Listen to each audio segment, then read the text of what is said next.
Muy buenas tardes. Vamos muy rápidamente a entender un poco mejor lo que representa la lectura de Heródoto, tomando en consideración algunos datos históricos respecto a lo que él era y desarrollaba en su respectivo momento. Debemos de entender que la finalidad no es hacer un análisis histórico de la biografía de Heródoto como tal, pero sí de la forma en la que él va a estructurar su pensamiento para que nosotros podamos entender un poco mejor aquello que estamos tratando de analizar. El primer punto que hay que entender es que con Heródoto se inicia un discurso un tanto diferente que pretende dar cuenta de los hechos pasados para los griegos y los que se relacionan con ellos, que en este caso serían los bárbaros. La intención es poder establecer una línea de distanciar el quehacer de la historia de la antigüedad con la que hacemos los historiadores profesionales en la época contemporánea. El periodo y el lugar desde el cual va a escribir Heródoto, que va a ser lo que nosotros identificamos como la Grecia clásica, sugiere que hay una serie de espacios de comunicación que van a ser distintos de los anteriores, a la forma en la que se escribía en otras épocas, ¿no? Hablando, por ejemplo, de la zona de Micenas o la Grecia primitiva, la Grecia arcaica como tal. Aquí ya estamos hablando de la base de lo clásico. La forma en la que se conoce su obra es las historias o los 9 libros de la historia. Y este título hay que entender que le fue dado a posteriori, en la época helenística, que implicaría más o menos de los siglos III al I antes de Cristo. Él no escribió una obra con este título, ni siquiera va a bautizar a sus capítulos con los nombres de las 9 musas. Todo esto lo van a hacer los historiadores clásicos helenísticos. Incluso la palabra misma, la palabra historiai, que es de donde nosotros nos estamos apoyando como tal, fue tomada para título de su obra y va a ser traducible a algo así como el equivalente a encuesta, como lo entenderíamos nosotros. O encuesta o pesquisa o investigación. Y hay algún párrafo del libro, que aquí sí me permito citar directamente, en donde va a hacer referencia a ello. Va a decir, cito: esta es la exposición del resultado de las investigaciones, historiai en griego, de Heródoto de Halicarnaso, para evitar que con el tiempo los hechos humanos queden en el olvido y que las notables y singulares empresas realizadas respectivamente por griegos y bárbaros, y en especial el motivo de su mutuo enfrentamiento, queden sin realce.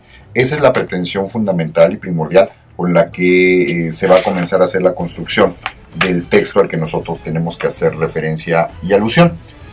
Estos libros de Heródoto también debemos de entender que no circulaban en una forma de texto, ¿no? Los libros no existen como nosotros los entendemos, no circulaban como una obra integrada, eran leídas en público para entretener al auditorio directamente e invitarlo, si esto en alguna ocasión era posible, a que diera su propia opinión.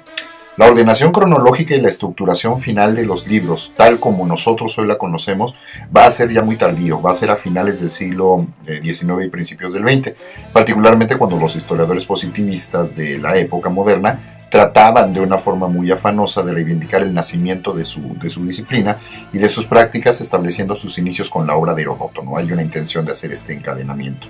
Cicerón, que es el que llama a Heródoto el padre de la historia, se refería a este como padre de un género literario, no de una disciplina. Esto también es una base fundamental para que nosotros podamos entenderlo como se debe, ni mucho menos, por supuesto, del método científico histórico, ¿no? Heródoto, por supuesto que va a investigar, averigua, pero más parecido a la manera de una investigación que hace la policía, una pesquisa policíaca, o incluso como una encuesta etnográfica. Este tipo de saber corresponde con las disciplinas que apenas están comenzando a surgir en las polis de aquella época, ¿no? Entonces, la forma de racionalizar las cosas implica que ni siquiera se utiliza el concepto ni el término, mucho menos la palabra de ciencia como nosotros la entendemos, ¿no? O el término científico como tal. Heródoto sabe que hay un tipo de verdad que pertenece solo, única y exclusivamente a los dioses, y que las musas son las que le revelan ese saber infalible al que él personalmente no aspira, ¿no? Ese concepto de verdad en griego se dice aletheia, Lo que va a hacer Heródoto es averiguar, investigar y nunca pretende obtener información por revelación. ¿Sí? De este saber revelado es del que él se quiere diferenciar. Para él, saber es estar bien informado por los testigos más confiables. Él constata visual o auditivamente lo que afirma y emite su opinión. Si no puede ser testigo directo, acude a quien vio o quien oyó de primera, segunda, tercera mano. La verdad a la que puede aspirar, que en este caso sería orzotes o atrekeia, es una verdad limitada que es la que puede alcanzar el ser humano, finito y mortal. Pues ya de entrada nos vemos que hay una pequeña diferencia del concepto de verdad. La verdad que es la que tienen los dioses y la verdad que es la que encuentran los hombres.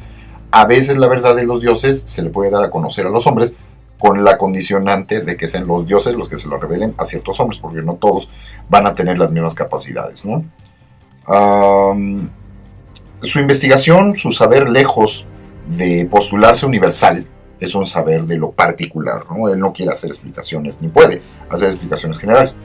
Por el contrario, la ciencia, ya con el concepto que Aristóteles le va a comenzar a dar y que más bien equivale a lo que nosotros llamamos filosofía, así, esta sí se asume como saber de lo universal, o sea, que postula leyes generales. En este sentido, el historiador no puede ni quiere descubrir una causalidad universal, eso además no le correspondería al historiador. Por otro lado, la verdad divina, la revelada, la dichosa aletheia, que manejan los oráculos, los poetas o las religiones mistéricas, esa, claro, como decía, les pertenece a los dioses. Por lo tanto, la verdad que puede alcanzar el hombre en cuestiones particulares es limitada y tiene que ver con la opinión, que en griego lo entenderemos como doxa o gnome, ¿sí? Doxa lo escribiríamos, o gnome, si lo pusiéramos en nuestros términos. Heródoto, a su vez, da a su palabra el mismo rol de opinión que al de a sus otros informantes, y el peso de ella radica en que sea testigo directo, de vista, o indirecto, de oído. Su obra queda abierta al lector u oidor. Hay que recordar que la historia se leía ante un público, para que éste a su vez diera su opinión. La coherencia de las historias no proviene de la creencia que den un discurso definitivo. Su legitimidad, su coherencia, su verdad provienen de ese otro recurso que es la opinión. Y ella no excluye la diversidad, no implica un discurso único, sino que fomenta la discusión y el debate propias de la polis.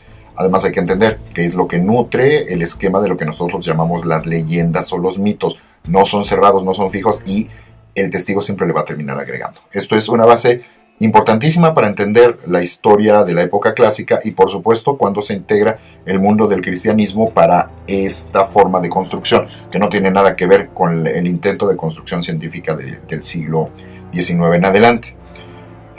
Heródoto también afirma la autonomía profana de su obra y de su tarea. Sus historias reposan sobre interrogatorios, lo que no significa que excluya de sus relatos lo divino o los dioses, eso también lo notarán. Acepta plenamente su existencia y su influencia en la vida de los hombres. Sus historias están repletas de estos relatos. Sin embargo, su indagación va dirigida al hacer humano. Si Heródoto escribe sobre oráculos, cultos, leyendas y relatos de los dioses, es más bien para consignarlos, pero no presume, a diferencia del poeta o del adivino, que él los esté recibiendo por revelación. Finalmente, hay que entender que su investigación no tiene que ver con documentos. Sí, esto también va a ser fundamental para diferenciar de la historia del siglo XIX. Sus historias surgen de lo que ve y oye, que en griego lo entenderemos como opsis y akoie, o akoe más bien. Lo visto tiene más valor porque aporta la experiencia directa del investigador. Sin embargo, no todo lo pudo ver él, y por eso se apoyan testimonios de quienes vieron, los que hacen un relato de lo que presenciaron. Esta forma en apariencia, que es tan sencilla, sigue toda una lógica y mecanismos aceptados, los saberes comunes o compartidos, lo no dicho, pero que son acuerdos implícitos. Estos puntos que acabo de referir son absolutamente fundamentales para que nosotros podamos entender de una manera mucho más estructurada y mejor realzada esta parte en la que hemos de analizar la construcción que hacen los griegos en el texto directamente de Heródoto, tomando en consideración además el pequeñísimo texto, el que es nada más de 2 micropaginitas, pero que son bastante importantes y compactan muy bien lo que debemos entender para marcar esta separación, para marcar esta diferencia, lo que nosotros estamos leyendo y lo que nosotros estamos entendiendo. Que además esto no es un objeto puro, ni tampoco de este lado, sino este lo construyen hombres, este otro lo construyen hombres, y los códigos de entendimiento de unos y otros no son los mismos. Tienen puntos comunes, pero no son iguales. Y lo que nosotros debemos entender es esta distancia que existe entre estas formas de entender el mundo y sus respectivos mundos de vida. Sí podemos entender los contextos, pero no necesariamente entendemos lo que constituyen los mundos de vida que están de cada uno de estos lados. La labor del historiador es tomar conciencia del yo que recibe esta información, del yo o el él visto desde esta perspectiva, que construye esto de este lado, y lo más importante, la distancia que existe entre unos y otros. Eso es lo que nosotros estamos en proceso de construcción y que hay que entender y leer con mucho cuidado para que nosotros seamos capaces de hacer una construcción mucho más analítica, mucho más racional, y entender que también el concepto de opinión a su vez tiene una serie de diferencias con respecto a lo que manejaban los griegos y con respecto a lo que nosotros manejamos incluso como cosa sagrada en época contemporánea, pero desgraciadamente no siempre apoyados en algún fundamento racional como tal. Espero que les sirva la información. Muchas gracias.